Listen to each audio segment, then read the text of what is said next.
समस्त बंधुओं और मातृशक्ति। बड़े अच्छे चिंतन की बातें सभी महापुरुषों के द्वारा, संतों के द्वारा आप श्रवण कर रहे हैं।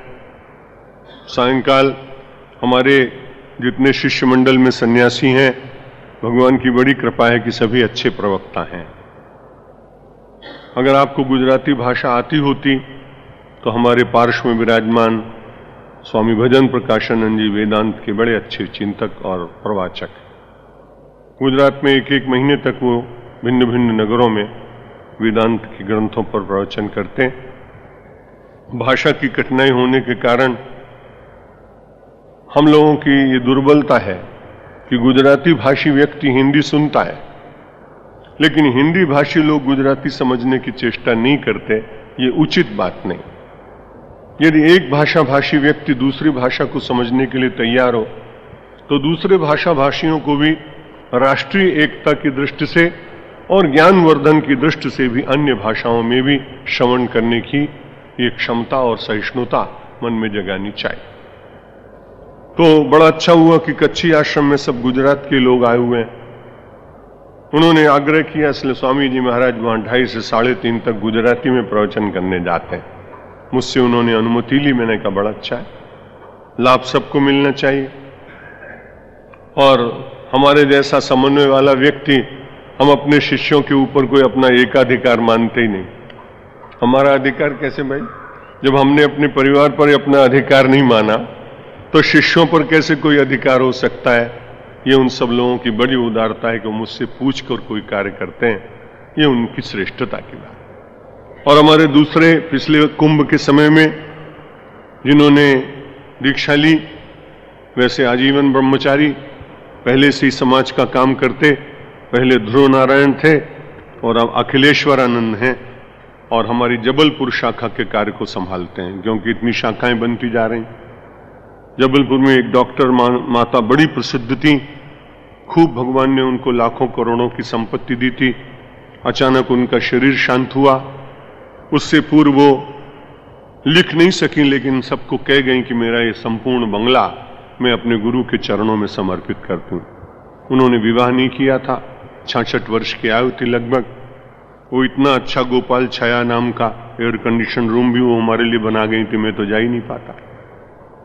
अब हम सोच रहे थे कि भाई कोई इतनी बड़ी संपत्ति में संस्कार देने का काम करे, तो भगवान ने कृपा की और कुंभ मेले में अखिलेश्वरानंद जी आ गए। इन्होंने दीक्षा ली। मैंने कहा भाई वहां वनवासी क्षेत्र भी बहुत निकट में है, आप वहीं बैठ करके काम करिए। तो वहां का सब कार्य संभालते हैं। जोधपुर में अपने बड़े सीधे साधे, न प्रवचन करना लेकिन साधना में रहना, और लोग जीवन को बड़ी प्रेरणा अपने साधना के द्वारा देते हैं। तो वहां भी अपने आश्रम में एक संत की आवश्यकता थी, तो जब गोपालानंद जी वहां बैठ के अपना तप करते हैं और मंदिर और आश्रम की व्यवस्था देखते हैं। भजन प्रकाशानंद जी महाराज ने स्वामी में बहुत ही सुंदर समुद्र के पास, बिल्कुल पोरबंदर के निकट, और बड़ा अच्छा निर्वाण धाम आश्रम बनाया।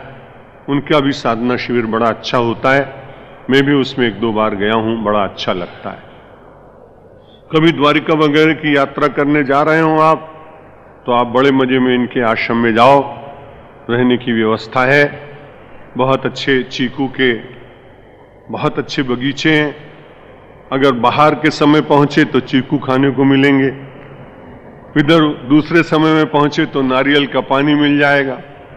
अगर ऐसे समय में मिले कि फल है ही नहीं, तो वहां की बहनें बड़ा आदर करती हैं, वो आपको बाजरे का रोटला और मक्खन तो आपको जरूर देंगे। हमारे यहां से जो लोग उधर कभी घूमने जाते हैं, उनके आश्रम में ठहर के आते हैं, बड़ी प्रशंसा करते हैं, बड़ा आतिथ्य वहां मिलता है।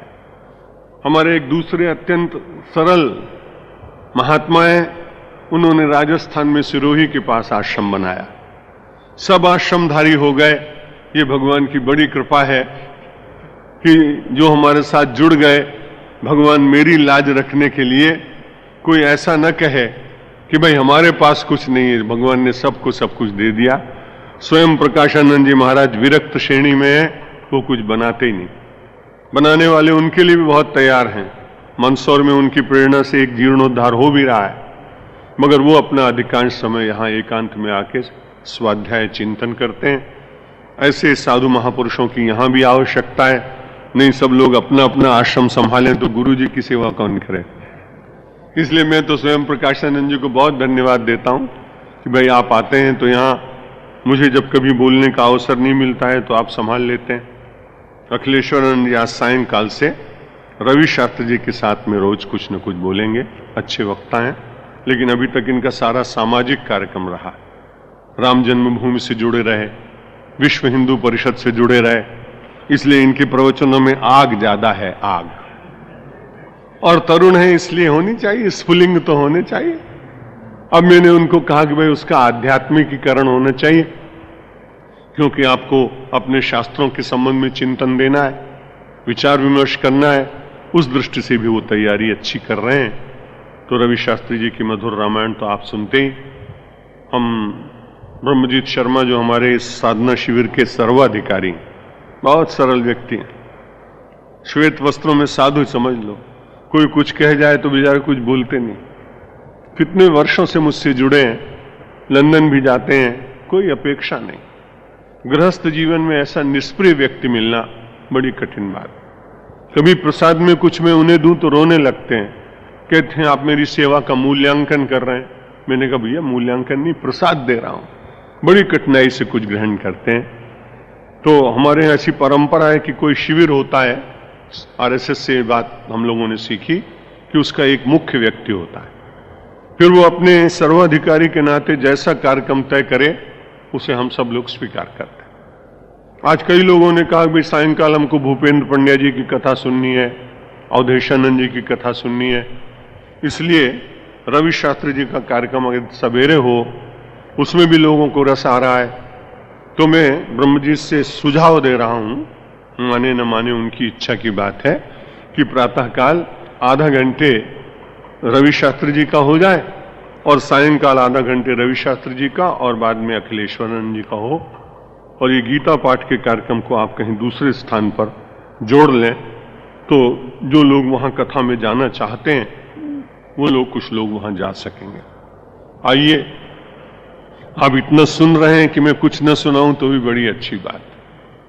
और वास्तविक बात तो यह है कि जब आदमी सीनियर सिटीजन हो जाता है 65 वर्ष के बाद, तो हम तो 67 वर्ष के हुए, तो उसके बाद नियम ऐसा है कि लोग वृद्ध लोगों की बात सुनते ही नहीं। और गांव घर में तो कहते हैं कि अरे डोशा छानो मोनो बेसी रहे, बहु किटकिट करे छे तू।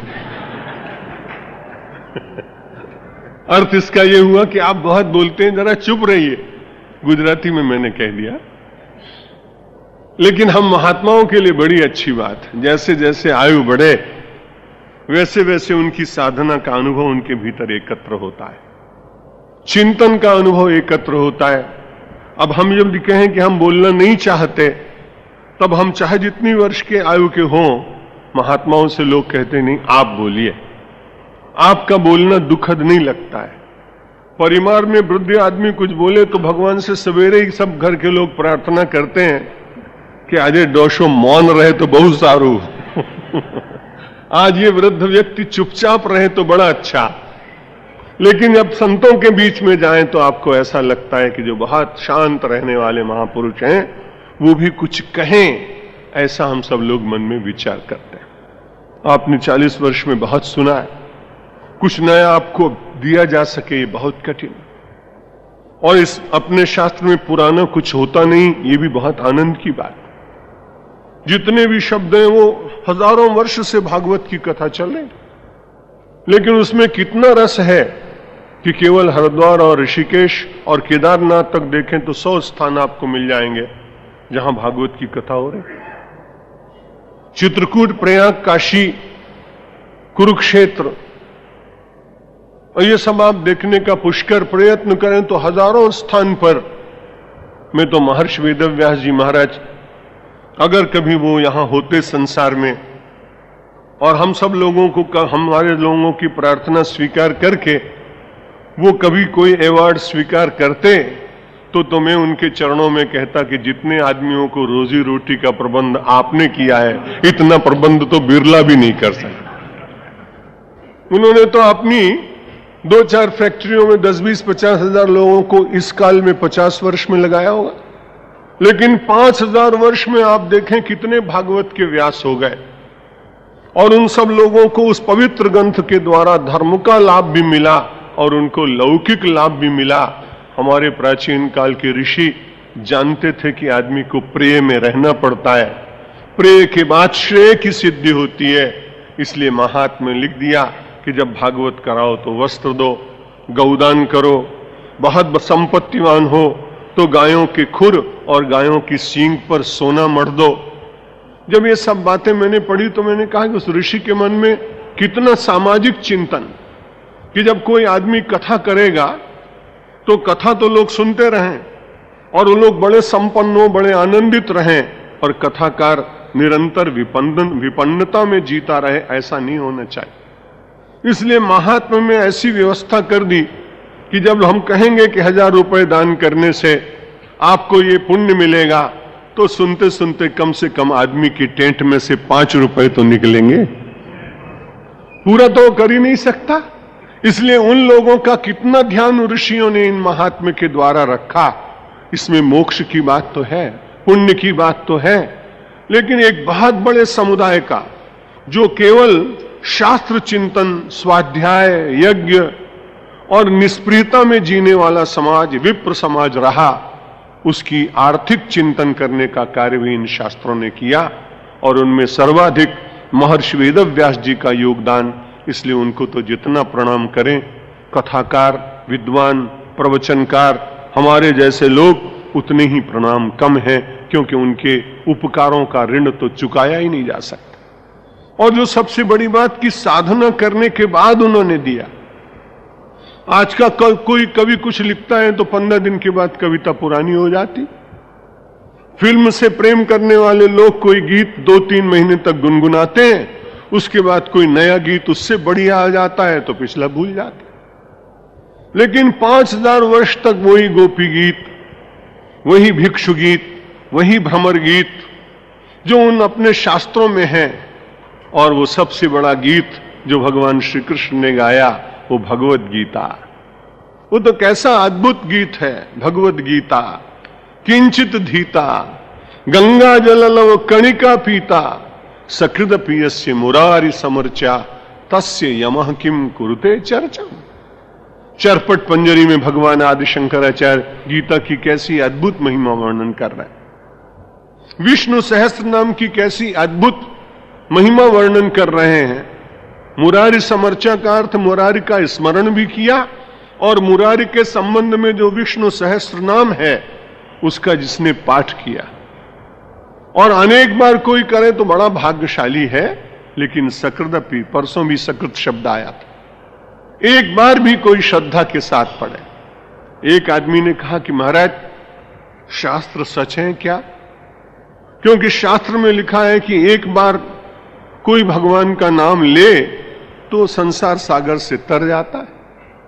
वास्तव में प्रश्न बड़ा कठिन था। जाकर नाम ले तो जगमाही, क्या है भाई चौपाई? एक है?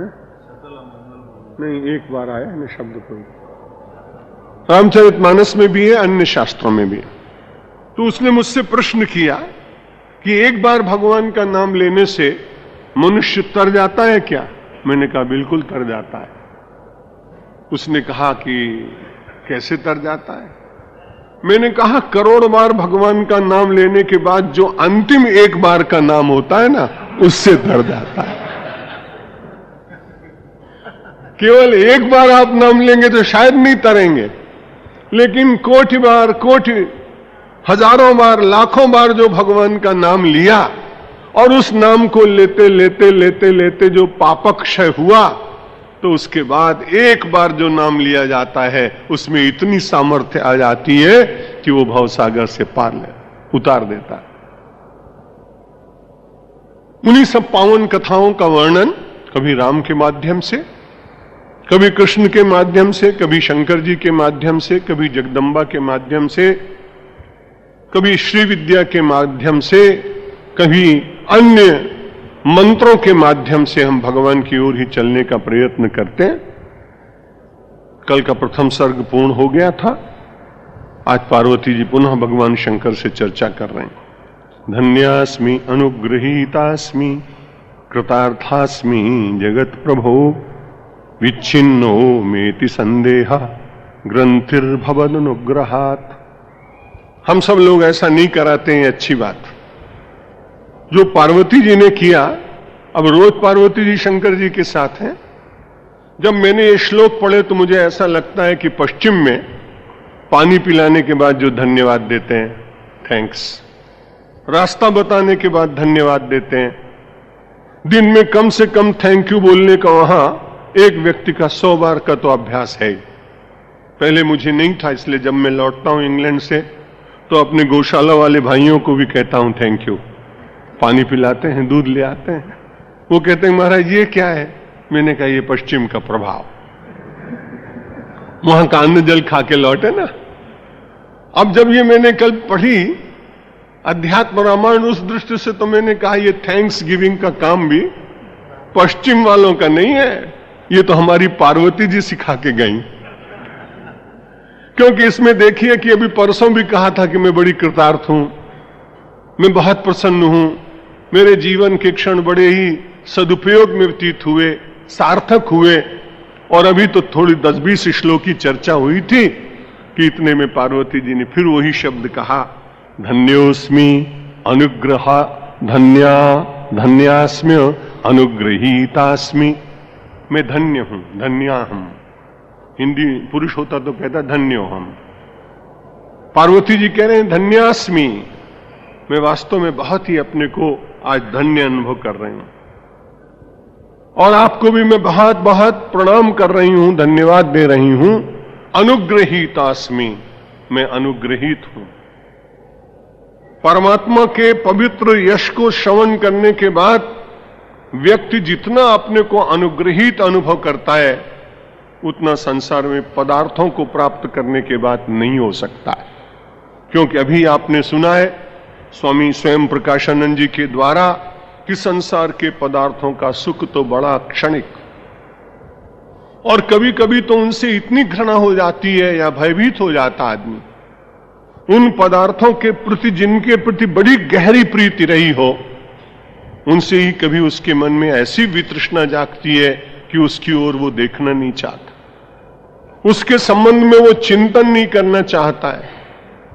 जिनको बहुत अधिक मिष्ठान्न प्रिय होता है, भगवान न करे कि उनको कभी डायबिटीज हो जाए, और उस समय मैं जब प्रसाद बांटता हूं तो उस समय उस व्यक्ति के मन में इच्छा तो होती है कि पेड़ा मैं खाऊं, लेकिन फिर जब मैं पेड़ा देने का प्रयत्न करता हूं तो वो भयभीत होता है।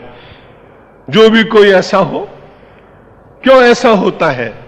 क्योंकि जो वस्तु कल अच्छी लग रही थी वो वस्तु आज इसलिए कि उसमें भय प्रकट हो गया। संसार की कोई भी वस्तु जो आज प्रिय है उसमें से कल भय प्रकट नहीं हो जाएगा, ऐसा बड़ा संभव ही नहीं। जिनकी बड़ी प्रीति है साथ साथ बैठे रहे, वर्षों तक एक दूसरे के गुणगान गाते रहे, अहो रूप महोध्वनि कहते रहे, वो रातों रात 3 के 3 निकाल दिए गए। ये कैसी विचित्र बात है। आप विचार करिए कि संसार में प्रीति है कहां? अगर आप सत्यवाद भी कहें और किसी व्यक्ति के साथ ऐसा लग रहा हो कि सत्य को स्वीकार करने से अपनी कुर्सी हिल जाएगी, अपनी सत्ता चली जाएगी, अपने अस्तित्व के ऊपर संकट आएगा, तो ये संसार के लोग एक क्षण में मैत्री तोड़ देते हैं। लेकिन परमात्मा को गाली देने वाला रावण, रोज परमात्मा के वध करने के लिए षड्यंत्र करने वाला कंस, जब भगवान के द्वारा वध को प्राप्त करता है तब परमात्मा करुणा की वारी बहाकर उसके समस्त पापों का क्षय करके उसे अपना ही लोक प्रदान कर देते।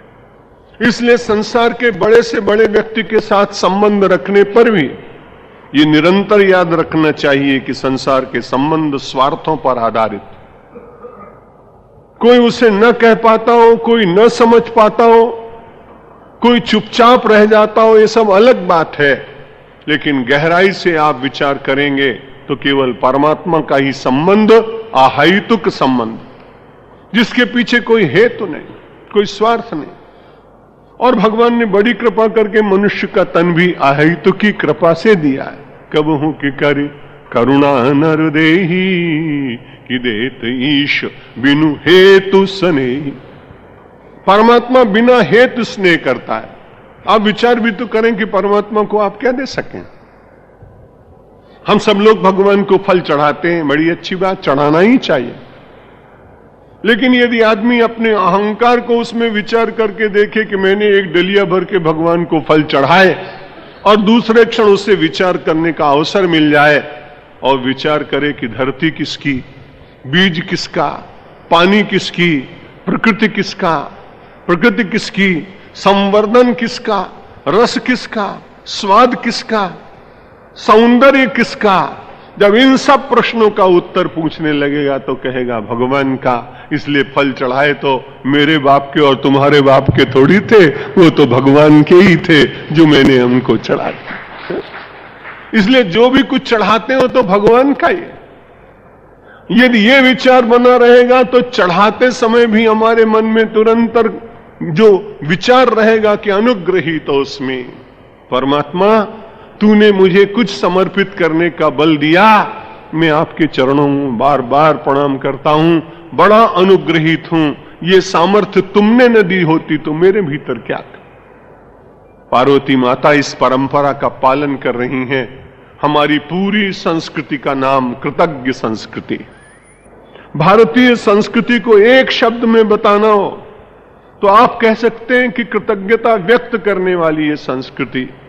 भोर से लेकर निशीथ वेला तक अहंकार का दमन करने के लिए मेरा शीश, आपका शीश मानसिक रूप से परमात्मा के चरणों में जब झुका रहता है तब वो बार बार विचार आता है कि मेरा कुछ नहीं, मेरा मुझ में कुछ नहीं, जो कुछ है सो तोर, तेरा तुझको सौंपते क्या लागत है मोर। आपकी वस्तु आपको अर्पित करने में मैंने कौन सा बड़ा काम किया है। इसलिए पार्वती माता कहती हैं धन्यास्मि, आज मैं बहुत धन्य हो गई, क्योंकि राम के थोड़े से राम हृदय को आपने बताया, ऐसा तत्व मुझे बताया जो हृदय के समान मूल्यवान। कृतार्थ उसमें। हे जगत प्रभु परमात्मा, मैं धन्य हो गई, मैं अनुग्रहित हो गई, क्योंकि आपने एक बड़ा ही अद्भुत कार्य किया। विच्छिन्नो मेति संदेह ग्रंथिर भवद अनुग्रहात्। आपके अनुग्रह के कारण मेरे संशय की जो ग्रंथि थी वो समाप्त हो गई, टूट गई। आप जानते हैं ग्रंथि पड़ जाने के कारण ही तो हम सब लोग अपने को जीव मान रहे हैं। दोनों के बीच में एक ग्रंथि पड़ गई और यद्यपि मर्षा छूटति कठिन। ईश्वर और जीव के बीच में माया की ग्रंथि पड़ जाने के कारण हम सब लोग अपने को परिच्छिन्न मानने लगते हैं, सीमित मानने लगते हैं, देह मन बुद्धि प्राण मानने लगते हैं। अहंकार के कारण अपनी सत्ता, अपने वैभव को इतने सात अभिनिवेश के द्वारा स्वीकार करते हैं कि उसके अतिरिक्त कुछ दूसरा दिखाई नहीं पड़ता। जिस दिन भगवान की कृपा हो, ये ममता, ये मोह, ये संदेह की ग्रंथि टूटे, उस दिन मानना चाहिए कि उस दिन विशेष रूप से परमात्मा का अनुग्रह और कृपा जीव के ऊपर हुई। पार्वती माता कहती हैं भवत अनुग्रहात्, आपकी कृपा के कारण मेरा ये संशय की ग्रंथि विच्छिन्न हो गई। आप जानते हैं कि साधना के राज्य में सब कुछ अपने पुरुषार्थ से होता नहीं। कई बार आपने रवि शास्त्री जी से सुना होगा, वाजपेयी जी से सुना होगा कि वास्तव में तो भगवान की कृपा से ही संभव है। यह गुण साधन ते नहीं होई कि तुमरी ही कृपा पाव कोई कोई, तुमरी ही कृपा नहीं भक्ति भक्त उर चंदन। भक्तों के उर को चंदन के समान शीतलता प्रदान करने वाले भगवान। कोई व्यक्ति अपने संशयों का विच्छेद अपने आप कर पाएगा, ये बड़ा कठिन है। या तो गुरु की कृपा हो या इष्टदेव की कृपा हो। इन दो कृपाओं के बिना मानव का संपूर्ण संशय छेद होता ही नहीं। इसलिए आज पार्वती जी भगवान शंकर को परम गुरु के रूप में मानती हैं। वे उनके पति तो हैं ही, लेकिन आध्यात्मिक दृष्टि से वो उनको परम गुरु मानती हैं। इसलिए अपने गुरु, पति रूपी गुरु को प्रणाम करते हुए कहती हैं, आज मैं धन्य हो गई, आज मैं अनुग्रहित हो गई। इसलिए हो गई कि संसार के पदार्थ तो लोग देते हैं, उनसे थोड़ी देर का काम भी चल जाता है, लेकिन बड़ी कृपा आपके अनुग्रह से संदेह ग्रंथि विच्छिन्न, मेरी जो संदेह की ग्रंथि थी वो टूट गई। और शास्त्र कुछ और दूसरा करता भी नहीं भाई, शास्त्र स्वयं प्रकट होकर आपके सामने कुछ भी नहीं कहते हैं। उपनिषद कहते हैं केवल इतना ही होगा जो पार्वती जी कह रही हैं, विद्यते हृदय ग्रंथि क्षिद्यन्ते सर्व संशयः क्षीयन्ते चास्य कर्माणि तस्मिन् दृष्टे परावरे। एक शास्त्र दूसरे शास्त्र का समर्थन करता है। उपनिषद अध्यात्म रामायण के काल से बहुत पहले के ग्रंथ हैं। भारतीय संस्कृति के मूल रूप से ग्रंथ हैं वेद। वेद कम समझ में आने लगे, भाषा और व्याकरण उसका भिन्न था, इसलिए फिर आए उपनिषद। उपनिषदों की भाषा जरा कठिन लगने लगी, महर्षि वेदव्यास जी ने उनका विस्तार करना प्रारंभ किया। हम सब लोगों के सामने आए 18 स्मृतियां और 18 पुराण। उन्हीं पुराणों में सबसे श्रेष्ठ श्रीमद् भागवत महापुराण। इन सब के आने के साथ में लगता है कि पुराण जो कह रहा है वो अपने किसी पूर्ववर्ती शास्त्र की बात तो कहेगा। इसलिए आज जो पार्वती जी के मुख से निकला कि हमारे जो संदेह की ग्रंथि थी वो विच्छिन्न हो गई, तो मैंने ऐसा लगता है कि उपनिषद काल का ऋषि जब अपने साधक को अरण्य में बिठाकर ब्रह्म ज्ञान का उपदेश कर रहा है, तब वो भी पर्ण कुटीर के सामने बैठकर आनंद पूर्वक कहता है, अरे वाह, आपने जो मुझे ब्रह्म का उपदेश दिया, सारे संसार में सर्वात्म भाव से विश्व को देखने की एक प्रज्ञा दृष्टि दी, मुझे लगता है इससे बढ़कर संसार में कुछ हो नहीं सकता। तस्मिन् दृष्टे परावरे, उस परम ब्रह्म के देख लेने के बाद, अनुभव कर लेने के बाद, उसे जीवन में बारंबार अवतरित कर लेने के बाद भिद्यते हृदय ग्रंथि, सारी ग्रंथियां टूट जाती हैं। क्षिद्यन्ते सर्व संशया, सारे संशयों का विनाश हो जाता है। और संशय न उठे तो शास्त्र आगे चलता नहीं। इसलिए संशय तो रहना चाहिए जिज्ञासु के भीतर, लेकिन अंतिम अवस्था ऐसी होनी चाहिए कि संशय का संपूर्ण विनाश होना चाहिए। अगर जिज्ञासुओं के भीतर संशय न रहे होते तो उन्होंने गुरु से प्रश्न न किया होता, वे संवाद वहीं बंद हो गए होते। इसलिए जिज्ञासा पूर्वक कभी कभी साधना करते हुए उत्पन्न होने वाले संशय आगे के मार्ग को प्रशस्त करने के लिए भूमिका का निर्माण करते हैं। लेकिन अंतिम अवस्था जो होती है साधक की, वहां वो बहुत प्रसन्न होता है। वो इसी प्रकार से विचार करता है जैसे आज पार्वती माता कह रही कि मैं धन्य हो गई, अनुग्रहित हो गई, बड़ी प्रसन्न हूं, जीवन के संशयों का विनाश हो गया। सदा संशय में मत जिए, जीवन संशयों के झूले में झूलना नहीं चाहिए। प्रारंभिक अवस्था में संशय उत्पन्न होते हैं, संशयों का निरसन निराकरण होता है, धीरे धीरे श्रद्धा।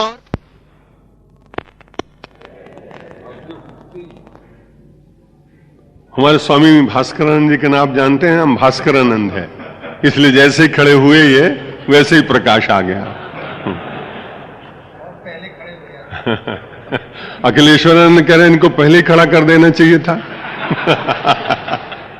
ये हम सब महात्माओं के आपस में विनोद की बातें कभी कभी होती रहती हैं। आइए अपने प्रसंग पर पुनः।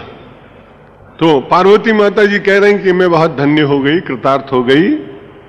उपनिषद कहते हैं जब व्यक्ति के सारे संशय नष्ट हो जाते हैं तब व्यक्ति अपने को वास्तव में अंतर से स्वयं धन्य अनुभव करने लगता है। भगवान श्री कृष्ण भी बार बार गीता में सावधान अर्जुन को करते हैं कि मेरा प्रवचन सुनने के बाद, गीता सुनने के बाद ध्यान रखना इस बात का कि संशय मन में नहीं आना चाहिए, और अगर संशयों में ग्रस्त रहोगे तो संशय आत्मा विनश्यति, तो व्यक्ति का विनाश हो जाता है। पार्वती माता ने कहा कि बड़ा अच्छा हुआ, लेकिन अभी तो ऐसा लग रहा है कि आपको आपके मुख से जो भगवान की कथामृत निश्चित हो रही है, उससे मैं अभी पूरी तरह से तृप्त तो नहीं। धन्यता का अनुभव तो कर रही हूं, लेकिन ऐसा नहीं है कि आप सुनने की इच्छा ना हो तो ऐसा है, भगवान की कथा सुनने में कभी तृप्ति का अनुभव करना ही नहीं चाहिए। गोस्वामी तुलसीदास जी महाराज की एक चौपाई इसके संबंध में संदेश दे रही, राम कथा रे सुनत अघाही कि रस विशेष तिन जाना नहीं। भगवान की कथा सुनते सुनते, उनका चरित्र सुनते सुनते, आध्यात्मिक रहस्य और तत्व की चर्चा श्रवण करते हुए जो कहते हैं हम अघा गए, तृप्त हो गए, लगता है कि उन्होंने अभी रस की प्राप्ति की नहीं। ये एक ऐसा रस है जिसमें तृप्ति नहीं होती, निरंतर पाने का मन बना रहता है।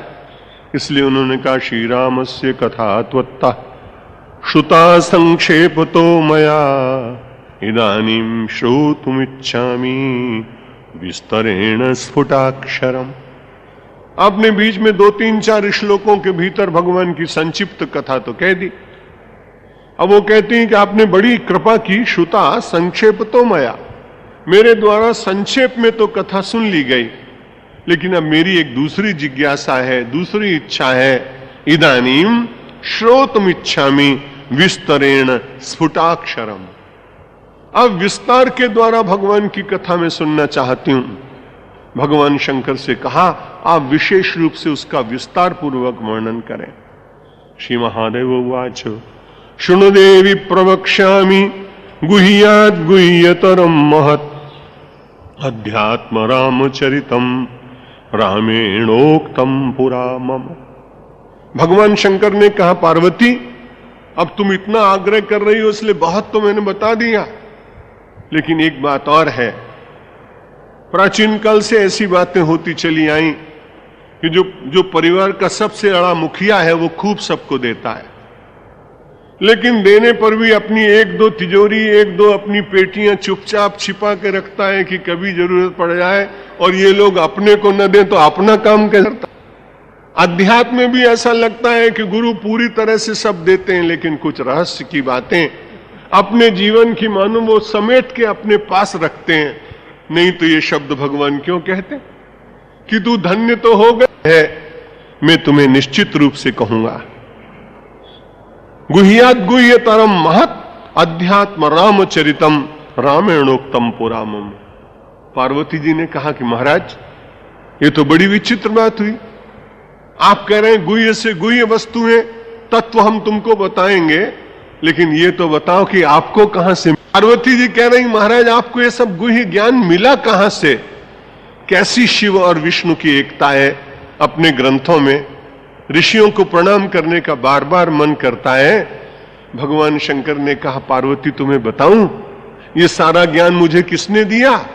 रामेणोक्तम पुरामम, राम जी ने मेरे को ये सारा ज्ञान दिया। शिव जी की वंदना करके राम जी कहते महाराज रावण पर विजय प्राप्त करने जा रहा हूं, दया करना, मुझ में बल नहीं है इसलिए पुल बनाने जा रहा हूं रामेश्वरम में। और कैलाश में बैठकर भगवान शंकर हिमालय से और समुद्र तक पूरा भारत एक है।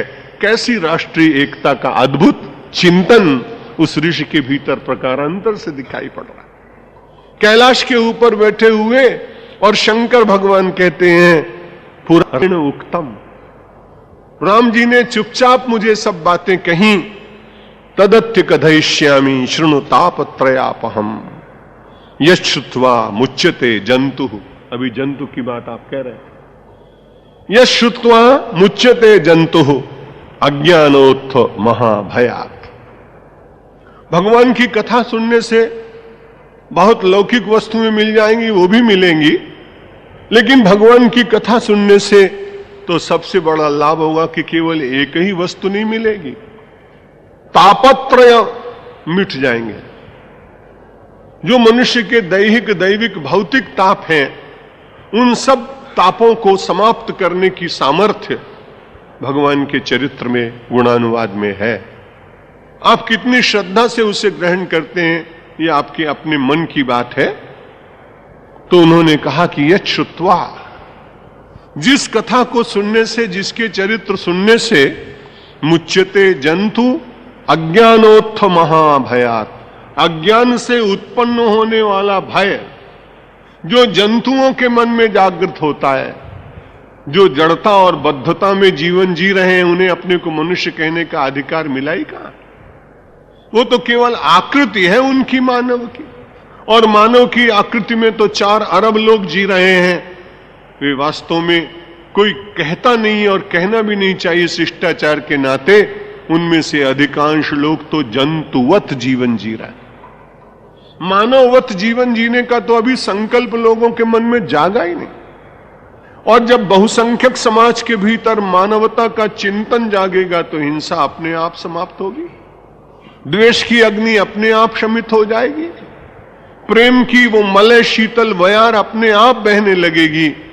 इसलिए भगवान शंकर कहते हैं, पार्वती ये राम की कथा जो मैं तुम्हें कहूंगा कथयिष्यामि, उसको सुनो।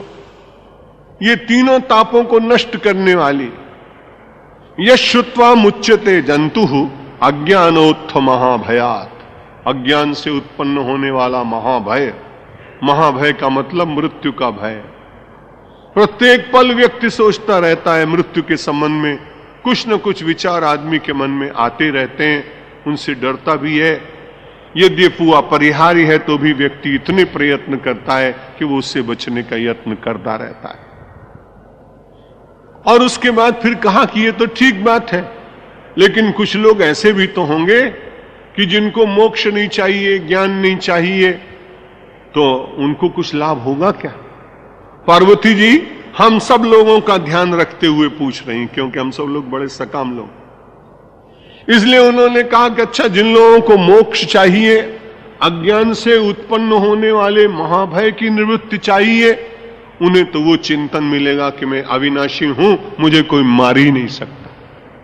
और जो लोग संसारी लोग हैं तो उन्होंने कहा प्राप्नोति परमाम रिद्धिम। जो संसार के लोग हैं उनको कथा सुनने से परम रिद्धि मिलेगी और दीर्घायु हो, आयु दीर्घ हो जाएगी। और उसके साथ साथ संसारी लोगों की संतति की इच्छा होती है, इसलिए उन्होंने कहा पुत्र संततिम। इस पावन कथा को श्रवण करने से संपत्ति, शक्ति, संतति, मोक्ष, आत्मज्ञान, महाभय से निवृत्ति, ये सब कुछ प्राप्त होता है। ऐसा भगवान शंकर पार्वती जी से कह रहे हैं। अब मुझे ऐसा लगता है कि इन सब बातों पर आप विचार करिए कि आपको क्या क्या चाहिए, फिर कल आपसे बातचीत करेंगे। भगवान मेरी नैया उस पार लगा देना, अब तक तो निभाया है, आगे भी निभा देना।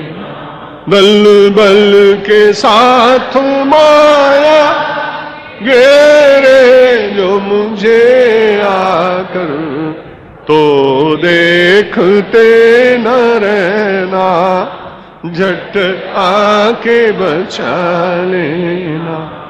भगवान मेरी नैया उस पार लगा लेना।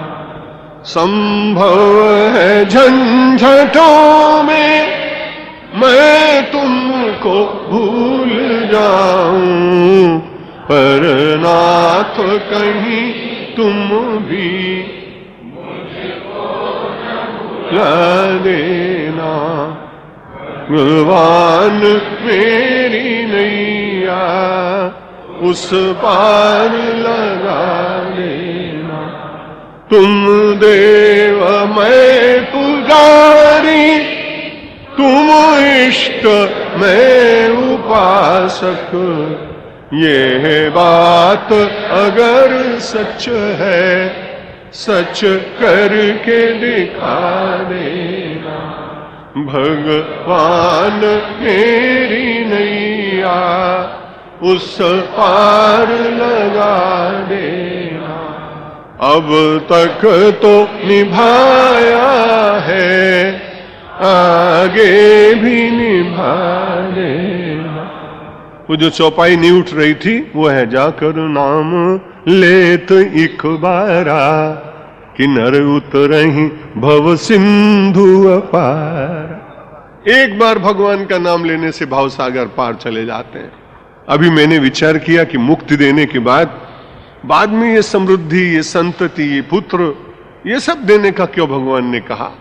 तो मेरे कुल पड़ोस में पहले एक दुकानदार था, तो उसके यहां 10-20 लोग पहले जाते, मैं भी सड़क से जाते जाते देख लेता। तो मैंने कहा यार तुम्हारे यहां बहुत कम ग्राहक आते हैं। उसने कहा सोच रहा हूं महाराज, लोगों से विचार विमर्श कर रहा हूं कि कुछ ग्राहकों की संख्या बढ़े। 1 महीने के बाद में निकला तो देखा 50 लोग। मैंने कहा एकदम से कैसे बढ़ गए। बोले पहले खाली 2 ही चीजें रखता था, अब मैंने 10-15 चीजें और बढ़ा दी हैं, इसलिए ग्राहक आने लगे। अध्यात्म रामायण ने अपने अंतिम श्लोक में इसलिए कहा कि जो मोक्ष वाले वो तो थोड़े से होंगे, सकाम ज्यादा होंगे, इसलिए संख्या बढ़ती जाए सुनने वालों की। इसलिए भगवान ने सब व्यवस्था प्रवचनकारों के लिए बड़ी अच्छी पहले से कर दी। बोलो सच्चिदानंद भगवान। चलो।